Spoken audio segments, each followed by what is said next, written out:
और जैसा कि मुकेश जी ने बताया है कि ओजपूर्ण वाणी से शुरुआत किया जाए, तो आज विशेष धन्यवाद करते हैं अखिल भारतीय ग्रामीण साहित्य मंच के सभी टीम को जो हमारे सामने बैठे हुए हैं और मंच पे भी हैं। कोई कहती दुश्मन ने यहाँ पंगा लिए। आइए आइए प्रीतम जी, स्वागत है। कोई कहती दुश्मन ने यहाँ पंगा लिए, कोई बुलाती त्योहार रंग बिरंगा लिए। कोई कहती दुश्मन ने यहाँ पंगा लिए, कोई बुलाती त्योहार रंग बिरंगा लिए। किसके गोद में मैं सोऊं दोनों रोती है माँ, किसके गोद में मैं सोऊं दोनों बुलाती है माँ। कोई आंचल लिए कोई तिरंगा।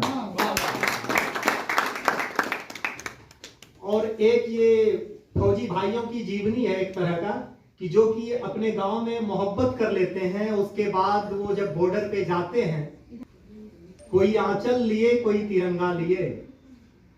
अब सुनिए, और उस फौजी भाई को गोली लग जाने के बाद जो उसके मन में विचार आते हैं, सुनिए।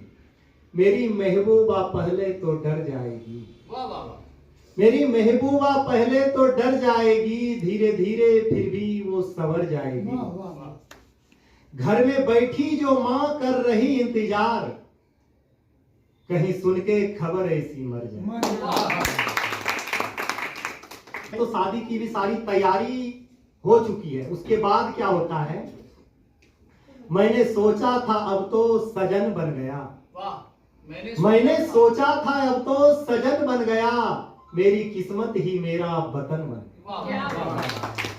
जो दुपट्टा दिलाया था कानपुर में, वो दुपट्टा मेरा कफन। लेकिन उसको एक डर है कि महबूबा तो किसी ना किसी तरह मान जाएगी, लेकिन मेरे माँ के ऊपर क्या बीतेगी।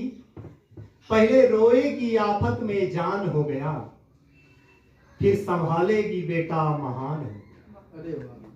पहले रोएगी आफत में जान हो गया, फिर संभालेगी बेटा महान हो गया। माँ कहेगी कि बेटा मेरा बुज़दिल नहीं, वो तो माँ भारती पे कुर्बान।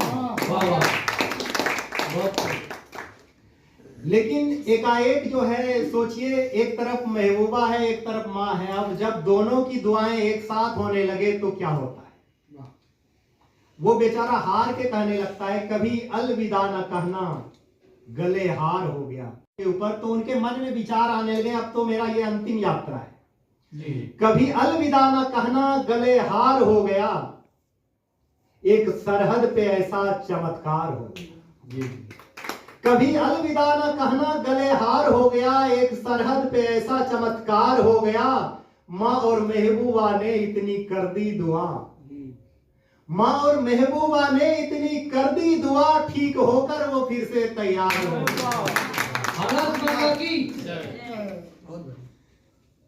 होली के रंग बिरंगे में लिपट जाऊं, इंद्रधनुषा सतरंगे में लिपट जाऊं।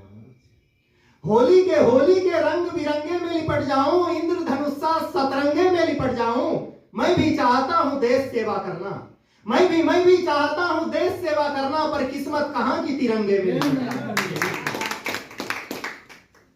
अभी आपने सुना होगा कि कुछ मुल्क कह रहे थे कि तुम्हारे तिरंगे की ताकत क्या है। तो मैं उसे बताना चाहता हूं कि जब यूक्रेन और रूस का युद्ध हुआ तो हमारे देश के तिरंगे को लेकर वो अपने मुल्क आए थे। उसके बाद भी वो कहते हैं कि तिरंगे की ताकत क्या है, तो इससे ज्यादा शर्म की बात क्या होगी। तो मैं उन्हें समझाना चाहता हूं, दुनिया वालों पहचानो हमें, दुनिया वालों पहचानो हमें, हम वही हिंदुस्तान है जिसके खून का एक एक कतरा मां भारती पर कुर्बान है, जिसके खून का एक एक कतरा मां भारती पर कुर्बान है।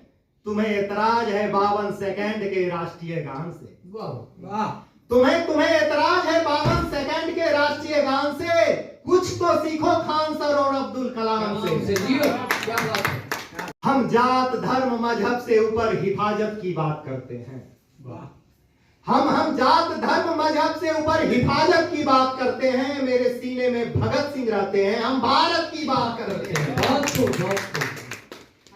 हमारे देश में जब बेटियों के ऊपर अत्याचार होता है तो कुछ ना कुछ कलम लिखने के लिए मजबूर हो जाती है। तब हमने लिखा, कभी हाथरस कभी निर्भया कभी मणिपुर रोई है।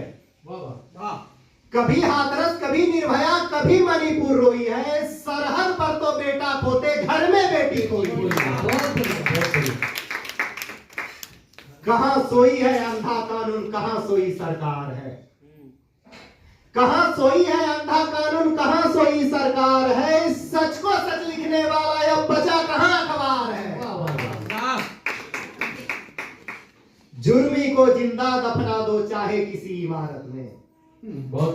जुर्मी को जिंदा लटका दो चाहे किसी इमारत में, सब समझेंगे जाग रहा है चौकीदार मेरे भारत में। बहुत बढ़िया। हम बेटियों के लिए 2 लाइन कहकर अपना स्थान लूंगा और बेटियों के माँ बाप से भी कहना चाहूंगा, अपने बेटी को रील पर नाचने वाली बनाओ, कोई एतराज नहीं है, लेकिन उसके साथ साथ झांसी की रानी बनने की शिक्षा जरूर दो ताकि दरिंदों से लड़ना सीख सके। अंत में मैं बेटियों के लिए 2 लाइन का संदेश देना चाहूंगा। बेटी पापा का सर झुके ऐसी चाहत मत करना। वाह वाह। बेटी बेटी पापा का सर झुके ऐसी चाहत मत करना, 35 टुकड़ों में बट जाओ ऐसी मोहब्बत मत करना।